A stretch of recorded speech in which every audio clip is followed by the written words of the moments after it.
Hey, I'm Connor Nielsen And I'm Spencer Nielsen. of CS Reviews. We're here for an unboxing video of Bond 50 on Blu-ray.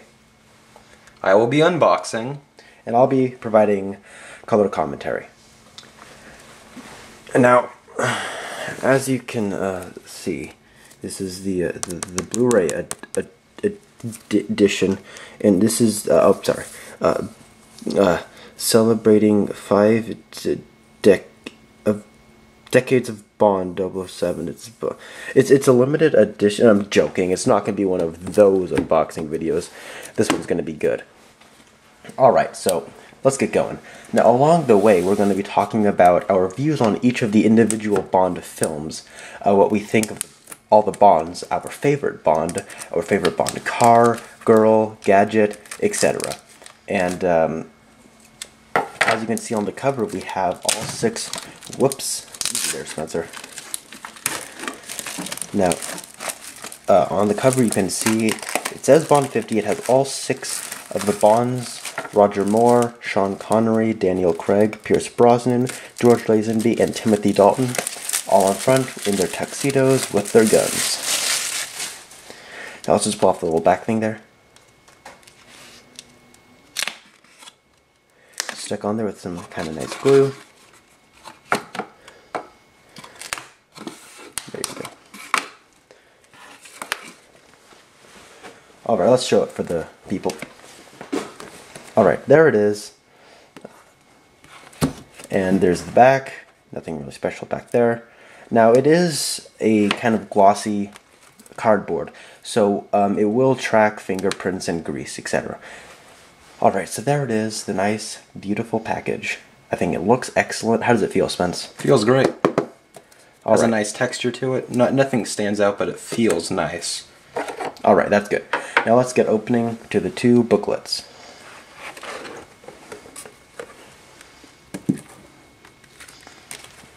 Okay, we have 2 booklets from 1962 to 1981, 1983 to 2012. Let's start with where it all started. Alright, so when Spencer opens this up, the silver book, we will see some nice photos and some nice set photos of the Dr. No and From Russia with Love era. You'll see a nice picture of Sean Connery, and then their first movie is Dr. No from the year 1962. Now, my view on this film is I saw this movie when I was very young, and it was one of those rare instances where I said, I need to watch everything about this character. I thought that it was just a great, fun concept, and it was a nice, gritty kind of for a 60s movie, it was nice and gritty, and for my young mind, it was perfectly gritty, and I had a fun time watching it, and yeah, Honey Rider was hot. Okay, so next we have my personal favorite movie from 1963, From Russia with Love. This is my personal favorite Bond film. This has everything you could possibly want in a Bond movie. Has great action, great car, great Bond. This is, in my opinion, Sean Connery at his best, and Sean Connery is my personal favorite Bond. It was just great. What are your opinions on these films, Spencer? I love this movie. I don't remember it too well, but I remember absolutely adoring From Russia with Love. Alright, next we're moving on to the Goldfinger and Thunderball era. Now, as you'll see, we will have shots from Goldfinger and Thunderball, and we have Sean Connery supporting the nice white tuxedo. You have a story about that white tux, don't you, Spencer? Oh yeah, I remember when, after I saw Thunderball or Goldfinger, whichever one he had that in, I actually went out and bought a white tux just like that. How old were you? 10, 9, somewhere in there. Late elementary school. Alright, in 1964 we got Goldfinger. Now, a lot of people say this is the absolute best quintessential James Bond film, and I would say it's not far from that. I absolutely love that movie. It has a great villain, great henchman, great car. It's just absolutely great. Next, in 1965, we got Thunderball. Now, I personally think this is a very underrated Bond film. This is just awesome. It has a great villain, and I think some people thought this kind of verged too much on the camp, and a lot of the parodies, especially Austin Powers series, they seem to really parody this one a lot, especially with the eye patch and the sharks. But I don't know, it was just the right amount of like this couldn't possibly be real, but it was so much fun, and it kind of had a serious attitude about it. I really enjoyed it a lot, and I think it's one of the best Bond films. What are your opinions on these films, Spencer? Well, I really loved Goldfinger and I loved Thunderball. However, everyone loves Pussy Galore. I absolutely hated her. And Thunderball is my favorite Bond girl, the evil henchwoman. And that's all I have to say about those two movies. I agree with you on almost everything you said there. Alright, and as he turns the page, we get George Lazenby, possibly the worst Bond ever grace a silver screen. I'm sorry. Anyways, as you'll see on the left, we have mostly George Lazenby pictures, but we do get a nice shot of Blofeld, and this is really just the George Lazenby show. He was only in one, and they wanted to get all 6 Bonds across on all these pictures. I kind of agree with them. I understand why they did that. I didn't like him very much as Bond, but if you liked him, that's good. Next, so in 1967, we got You Only Live Twice.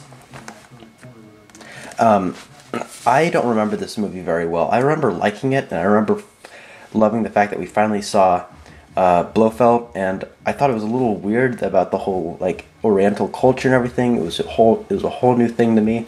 Didn't quite understand it when I first saw it. Maybe I was just Maybe it was just misunderstood by me when I first saw it.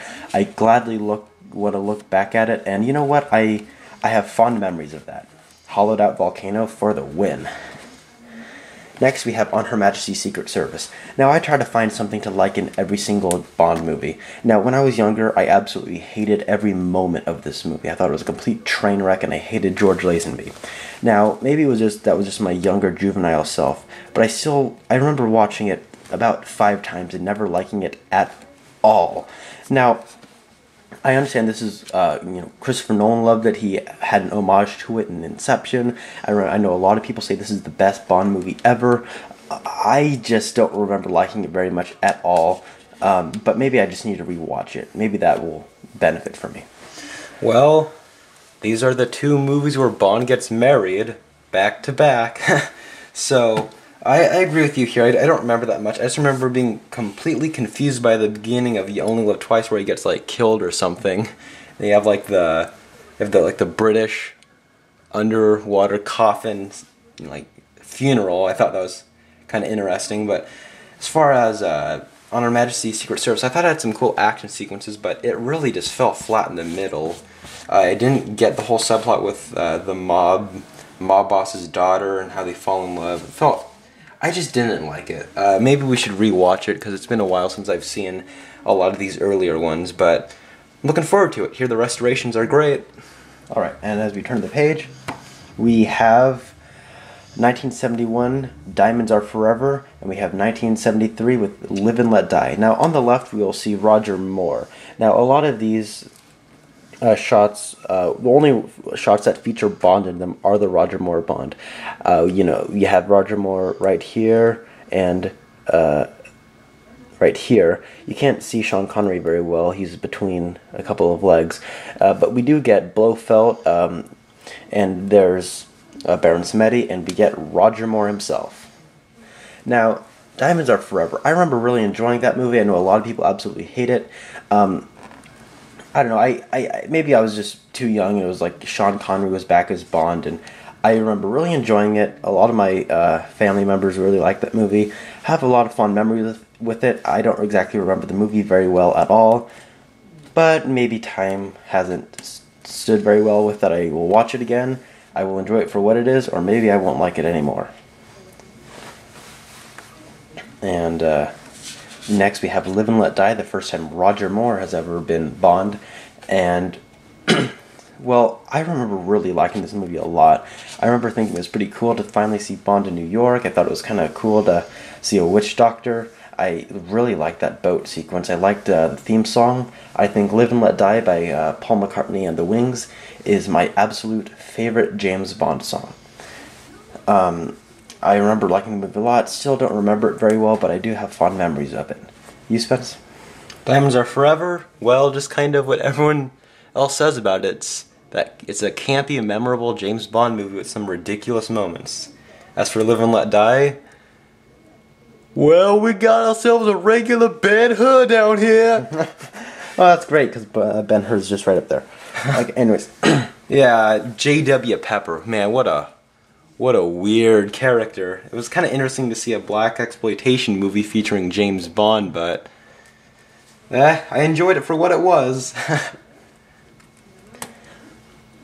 all right, turning the page, we have 1974's The Man with the Golden Gun and 1977's The Spy Who Loved Me. We have Roger Moore in a nice white suit, and we have, clips of the two movies. Now, Man with the Golden Gun, this gets a lot of vile hatred as the worst Bond movie ever. Now, I don't remember it that way. I thought it was kind of fun, had me chuckling a little bit. I enjoyed it for what it was, a nice campy little Bond movie. I thought, they have Christopher Lee as the villain. You cannot go wrong there. I thought he brought a great presence, and I love Christopher Lee a lot. I think he's one of the best. I think he's one of cinema's most important actors, if not one of the best. He's thoroughly good, especially when he's next to Peter Cushing. Unfortunately, Peter Cushing doesn't appear in this movie, but oh well, it's still Christopher Lee. I thought the Knick-Knack sidekick was funny. I know a lot of people didn't like this movie because it was just kind of almost like a comedy. Well, I kind of had fun as that. I was just like, it's a kind of a cheesy James Bond movie. Had a great fun with that. The Spy Who Loved Me. I remember this movie for the awesome Lotus that turned into the submarine. It was awesome. Also, it was Bond being awesome. Had a great Bond girl. That was a nice match for James Bond himself. Had a kind of a weak villain, though. I like the story and I like the action in it. I think it's a pretty good movie. You, Spence? Well, this is about... I guess it was after this, but all the Bond movies featuring Roger Moore seemed to blend together, so everything after The Spy Who Loved Me, I do not remember at all. As for The Man with the Golden Gun, you have Dracula as the villain, so I enjoyed it. Man with the Golden Gun, yes, it was campy, yes, it was cheesy, but I loved it. Spy Who Loved Me, I need to see it again, but I remember enjoying it. I liked Jaws, but that was back when I was little, and, villains. Yay. Alright, turning the page, we have Roger Moore again on the left, this time in his 1979 to 1981 era, featuring Moonraker and For Your Eyes Only. Moonraker, I remember thinking it was awesome. Why? Because it was like Star Wars with James Bond. I don't know how many of you guys know this, but hang on. I freaking love Star Wars. Star Wars, I think, is the greatest movie trilogy ever made, and I thought James Bond is one of my all-time favorite franchises, and I know it was a little ridiculous sending him out in space, but I didn't care. I thought it was awesome. I need to rewatch it again. Maybe the time hasn't been so well on my nostalgic memories, but oh well, I'll see. I'll probably enjoy it for what it is. For Your Eyes Only, I do not remember at all. I know a lot of people love this movie. I just don't remember it at all. I think I remember enjoying a lot of it. Maybe I did. I just don't remember it whatsoever. Well, all I remember from Moonraker was he went into outer space and Jaws was in it again. Surprising. I don't remember too much about Moonraker. I mean, after all, it was it was in outer space and it had a bunch of cheesy moments, but for the most part, it was like I just don't remember it for some reason. Same for For Your Eyes Only. We rented almost all the Bond movies for one weekend and we watched almost all of them, so they all started to blend together. I think I fell asleep during this one, so I need to rewatch it. I have nothing to say about it. Now keep in mind, we watched all these movies when we were in 4th to 5th grade. That was a while back. So our memories aren't that fresh, and have a lot of great memories of it, and we're planning on watching all of them again on Blu-ray. I think that concludes this book. Yep. And it does. And there we have the logos and credits. Alright, moving on to Book 2, the Golden Book of 1983 to 2012. Alright, this is the last time we're gonna see Roger Moore, now looking extremely old as James Bond. In 1983 we have Octopussy, and in 1985 we have A View to a Kill.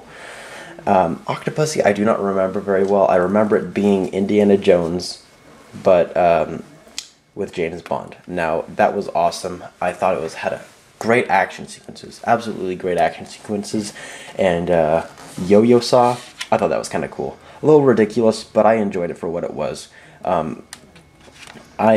Like I say, I try to find something to like in every single James Bond movie, and this was during kind of the cheese era. And you know what? I enjoyed it for what it was. In 1985, we got A View to a Kill, which has one of the best theme songs ever. I love that theme song. As for the movie, it had Christopher Walken in it, which was friggin' hilarious. I loved having him as a bad guy. It's one of those things you always say, man, I wish Christopher Walken was a bad guy. What do you know? He was a Bond villain. As for the movie, I don't remember it very well. I remember it kind of being a little boring. I remember it kind of being a little airless. But anyways, I enjoyed some of the aspects of the movie. What did you think, Spence? Octopussy, don't remember at all. It's just that Roger Moore Bond movie, kind of with For Your Eyes Only. It was just kind of there, and I don't remember it at all. As for A View to a Kill, I think it was like one of the first ones we ever saw. Dad saw it on TV, and he just recorded it. And then, once again, theme song great in. Christopher Walken as a Bond villain. Doesn't get better than that, does it? Alright, turning the page, we have the Timothy Dalton era. There's Timothy Dalton in his nice tux, and we have some screenshots from 1987's The Living Daylights and 1989's License to Kill.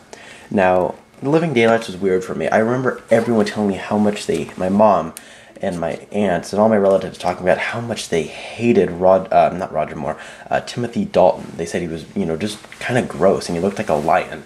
And I was kind of apprehensive about watching it, but I was on a mission to watch all the Bond movies.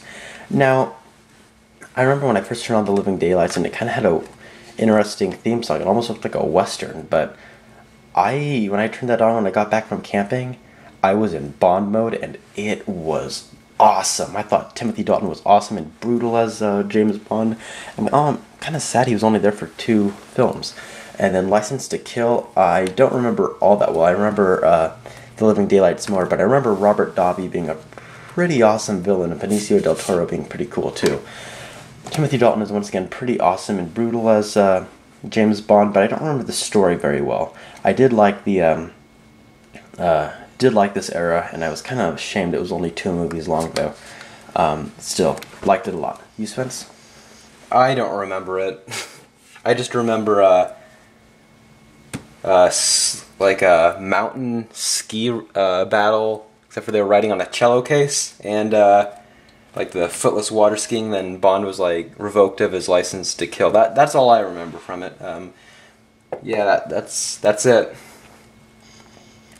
Alright, turning the page, we have the beginning of the Brosnan era, with 1995's GoldenEye and 1997's Tomorrow Never Dies.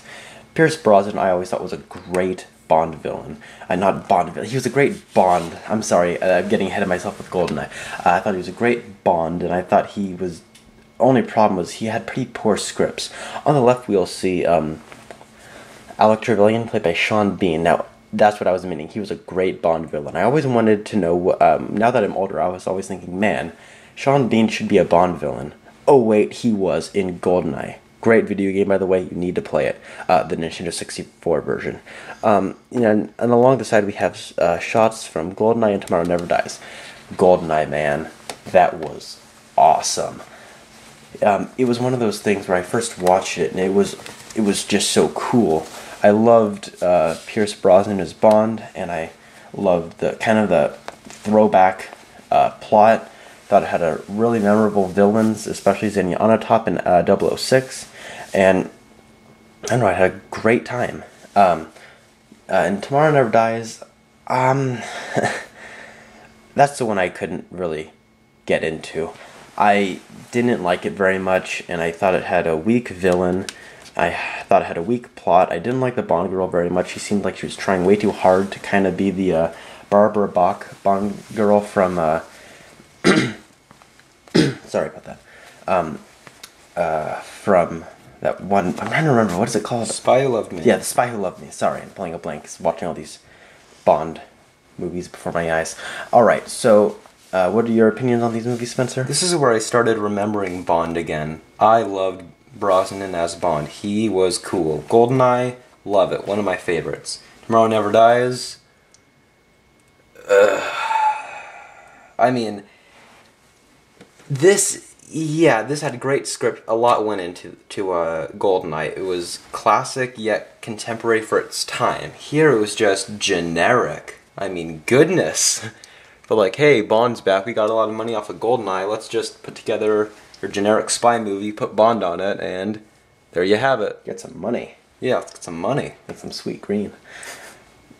All right, turning the page, we have more, the final of the Pierce Brosnan era with 1999's The World Is Not Enough and 2002's Die Another Day.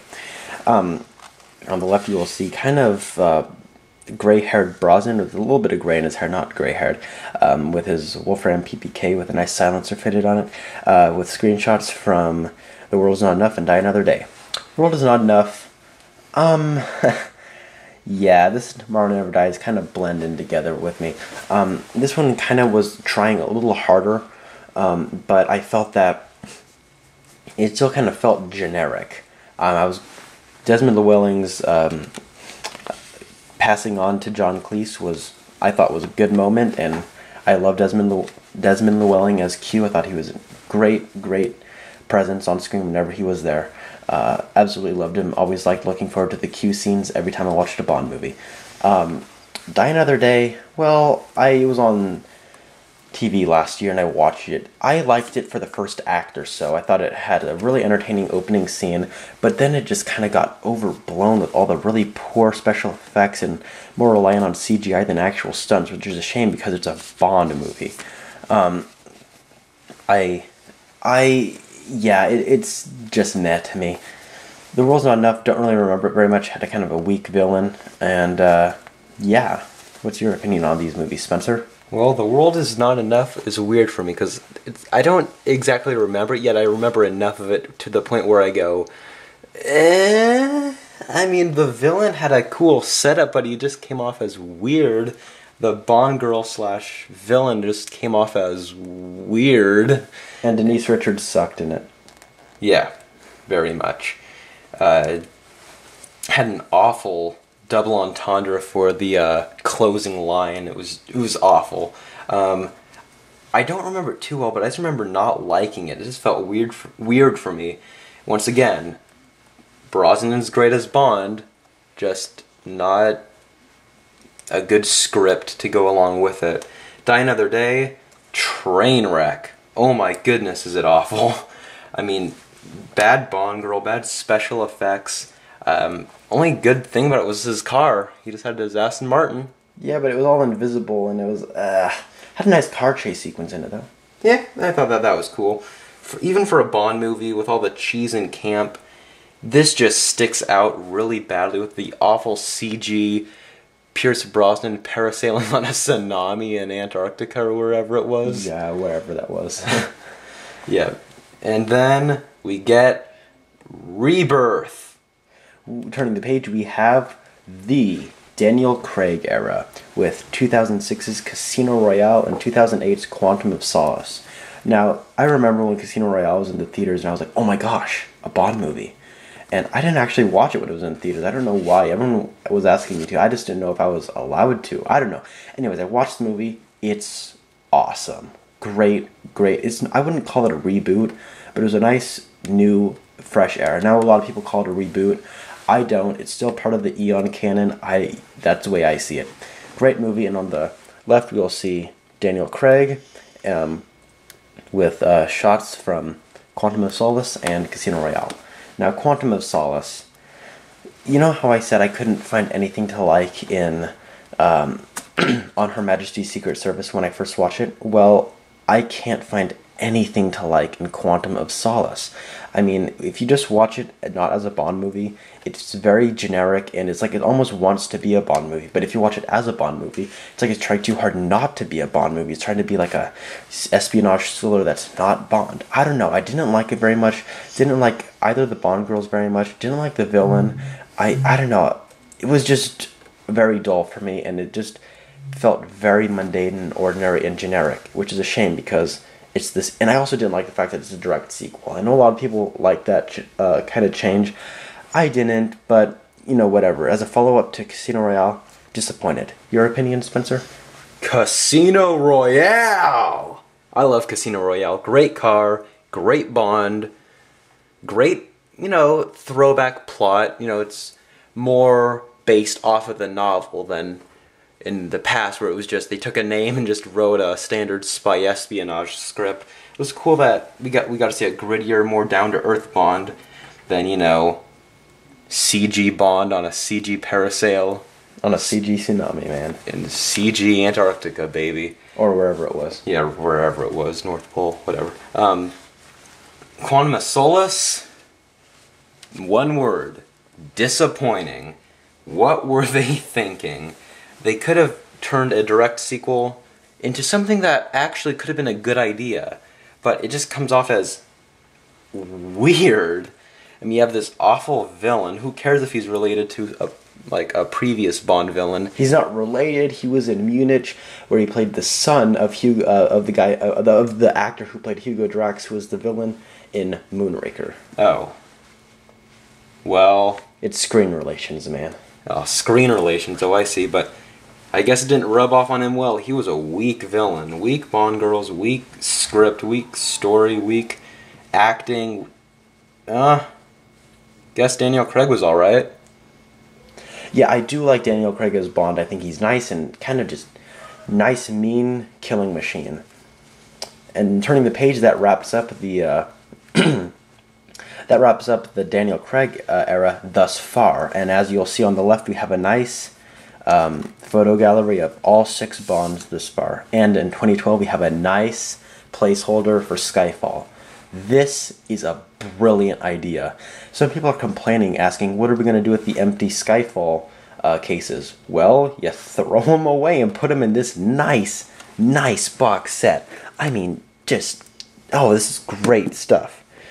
And then we have the bonus disc. I've been hearing a lot of disappointing things about this bonus disc. Oh well, I'll like it because we paid for this and I'm going to enjoy it however much I darn well please.